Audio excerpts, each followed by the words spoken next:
introduction. Alright, everyone ready? Good? You guys distract me, James. Alright, good afternoon. What we're just gonna go over today is how to have a personal, effective Bible study, just so that you can study the Bible for life change, because that's what we believe the Bible is there for. And we also are gonna, some of you are teachers, so we're gonna show you how to study the Bible. I'm not going to show you how to teach it, but I'm going to show you how to study so you can effectively teach.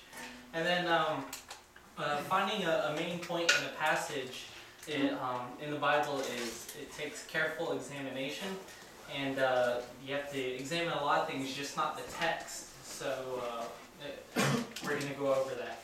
All right, first, the first thing you have to do for a personal Bible study is to study the background of the book of the Bible. So for instance,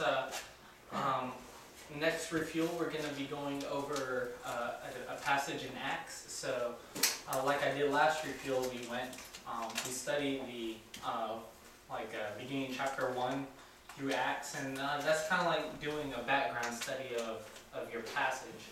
So even before you just examine the passage, you have to examine what the book is all about. And you're going to ask questions, the classic questions, who, what, when, where, and why.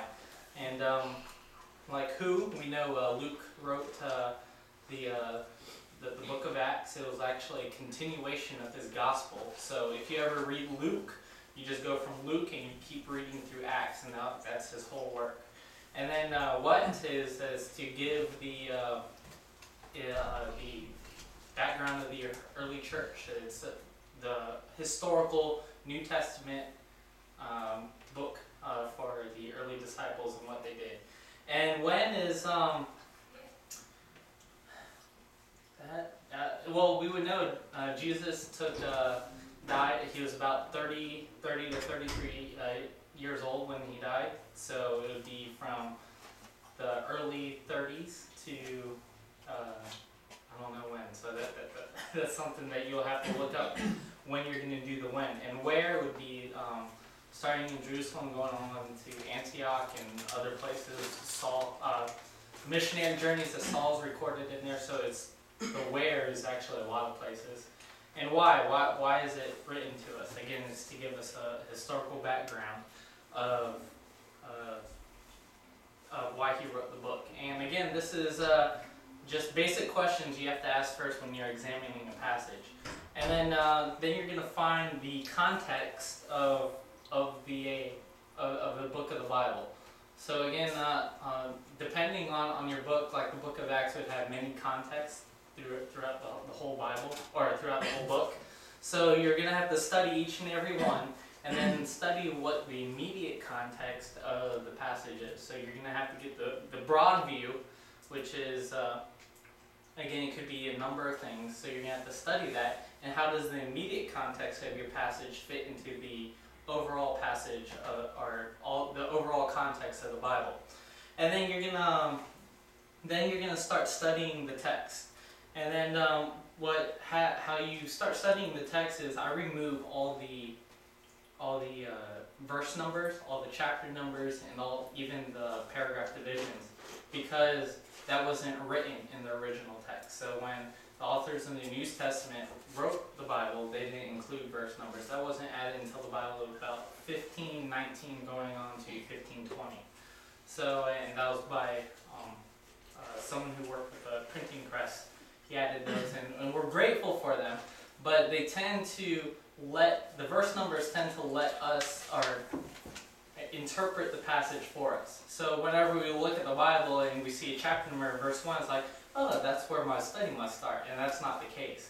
You have to examine before and after, and sometimes the studying the immediate context could bring you all the way to the beginning of the book. And if you want to, then you're going to have to start to reread the chosen passage to make sure you have a complete thought. Don't let the verse numbers judge your chosen passage.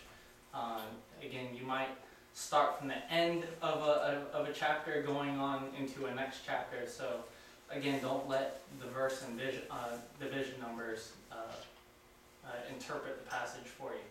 And then consider your linking words, which is such as so, therefore, and for. If you go to Hebrews chapter 12 really quick, it's a very popular verse.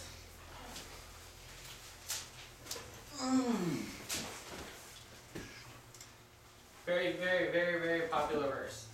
And then this is an example of something that begins linking. And it says, what does it say? Therefore, important word, since we are surrounded by so great a cloud of witnesses, let us also lay aside every weight and sin which clings so closely, and let us run with endurance the race that is set before us, looking to Jesus, the founder and perfecter of our faith, who for the joy that was set before him endured the cross, despising the shame, and is seated at the right hand of the throne of God. So this passage, if you were to teach this passage and you're just going to start at 12:1 and you just disregard the previous verses because it started with what? Therefore.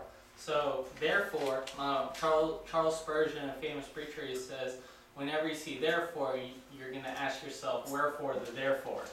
And meaning, why is it there? Why is the therefore there? And again, that is, you have to look back, and if you go back to, I would estimate, chapter 11, the beginning of the chapter 11, it says, now faith is assurance of things hoped for. And then if you keep reading, it gives you all like the important people of the Bible. It goes to Abel, and it goes talks about Abraham and Joseph and Moses, and it just gives a lot of the patriarchs of our faith. So, and then they make the cloud of witnesses for us, and that's why now I understand if you're going to do a Bible study with someone, you can't just go all the way back to chapter 11, and that's a lot of verses to go over. So what I do, if you're going to start at chapter 12, just do a quick overview of the previous verses so you can get your complete thought, and then start the lesson in your central passage. And then I also word mapped the passage, and this is what word mapping looks like. And different people call it different things, so yeah, I kind of, if you go to www.esvonline.org, whenever you highlight a passage, it lets you copy it, and then you have the options to remove your verse and chapter numbers. So this is what it is, and then I double spaced everything. And then I just go through the whole thing. I circle pronouns and see where it links to, and commandments, and sometimes if I read it, I was like, what does that mean? I'll make a side note, and this is where it begins. So this helps you get the overall main point of the passage. Again, you haven't even begun interpretation yet. So start doing this, and this is also good for your personal Bible studies, so you get a really good grasp of the given text. And then, again, that's called word mapping, and some people call it some other stuff, and they all have their own conventions, so just use what's best for you. I circle things, underline things, and I put arrows to different things, so I mean, it makes sense to me. I'm sure if I gave this to you, you're like, what is this? But it works for me. So just find your own how you word map, and then you start finally going into the meaning of the text. It says by now, again, you should have a good grasp of what the passage is saying and how it fits into the overall idea of the book, and then find out also what it says to you. Does it call for any life change, or does it call you to examine or continue to do some things? Does it encourage you? Examine your own emotions and see how the text plays on your emotions, because then probably somehow that links to your audience too. And then recheck if the text is really saying that. Continue to examine your text. Reread. The more you reread the verse, then, or the passage, then the better idea you have of it. And then finally, if you come across a very difficult passage, and believe me, if you study the Bible enough, you'll come across a very difficult passage. And then it says what you want to do is consult a pastor, consult me, consult another friend, or what we call commentaries. You can examine what other people have said in the past, what the text says. So again, start with the background, and then move to the text, start examining the text very closely, and then very end is then you start working on the meaning. Very often we go to the very last part and we pull out our commentaries. We look at the text and then we go immediately, what does someone else say about it? Or we use Google and so because there's a lot of resources on the internet that help you interpret text and passages in the Bible. So don't do that immediately. Find out what it says to you, and then it would be good practice to confirm it if other people see that also. Okay, so I guess we do have time for questions. Does anyone have any questions? Can I see a paper? This one? My word mapping? There you go. So how would you know where to start from? Okay, that's a good question. Say you, let's say you find a really good verse in the Bible, and it really moves you. And then one day you want to share it with Refuel, and you want to do a study of it. Then what you're going to do is take your passage, and then make sure you read the passage, make sure it's the complete thought. First, you just don't want to give us one or two verses. And there's many sermon studies that just come out 1 or 2 verses. If 1 or 2 verses give you a complete thought, then go with that. But you're going to study, read, maybe, I would suggest maybe 2 chapters before.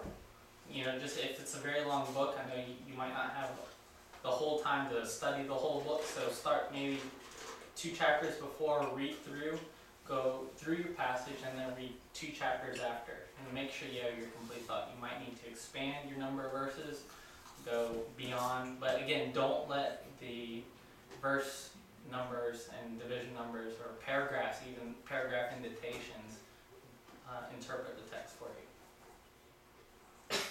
Yes? When you pick something to talk about, how do you do it? When you pick a passage, for you, is it like random, or do you just, I just want to talk about this? How do you find the passage that you want to talk about? Well, it depends. If I'm before Refuel, maybe I'll consult Sheena and ask us, what do you feel that the youth really needs to hear? Or if you know your audience, then you see something that you need to share with them, then you can share that. Or purely divine intervention, meaning God wants you to share this, so through prayer. Remember, the Holy Spirit plays a big role in our delivery, so even before you do all this, spend much time in prayer.